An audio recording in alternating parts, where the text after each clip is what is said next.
Hello there, good afternoon to you. We've been talking about how the left and the right, the Conservative and Labour, the language around, I mean, we can't avoid words like Conservative and Labour, that's the history of the parties, but the language around our politics and how, to a degree anyway, it stifles actual politics and political decision-making and political imagination and political energy.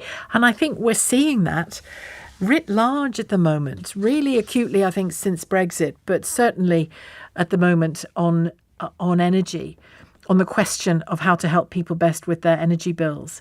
The government seem to be sitting on their hands about it and out of ideas about it. And Labour, you know, that they've committed today on this programme, Kerry McCarthy, Shadow Minister, saying that by August the 26th of this month, before then, we will know what Labour's proposals are on helping people. They're the opposition, but still the opposition needs to be in the mix and telling us who they are and what they would do in these circumstances, and to try to influence the debate and ultimately the decisions taken by the government, the sitting government at the time. That's the job of an opposition.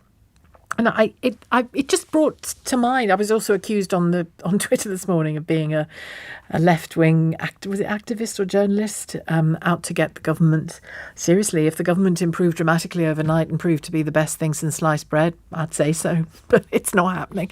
I'm just saying it as I see it. Labour need to step up as well. Our last caller there describing the difficulties and actually the hopelessness that's creeping in to his life. And he's 66. 30-year-old daughter in the NHS, can't get a house, you know, all stuff that's repeated over, you know, time and time again in people's lives at the moment.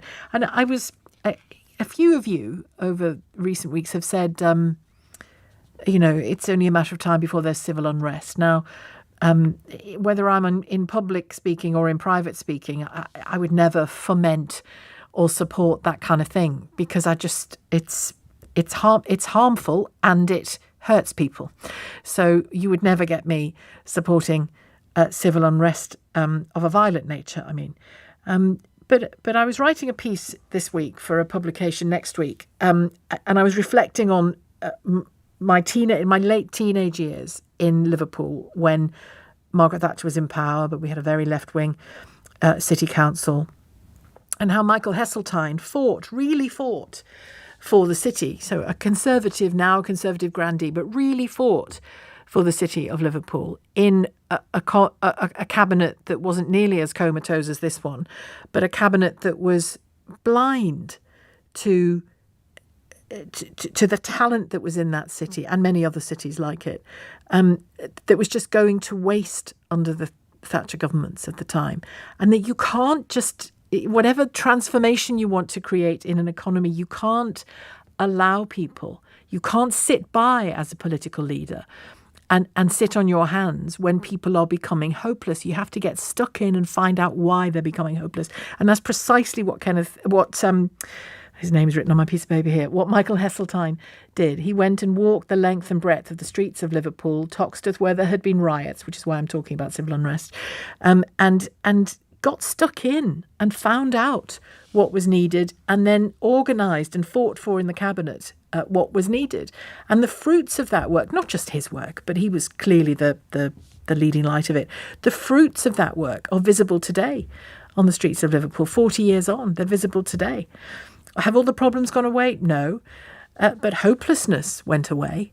And that's the key. That's what's creeping in here. And that is dangerous. That is dangerous for any country when hopelessness creeps in.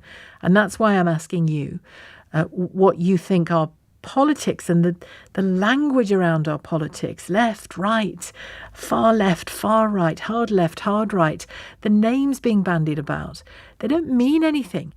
What means something is action.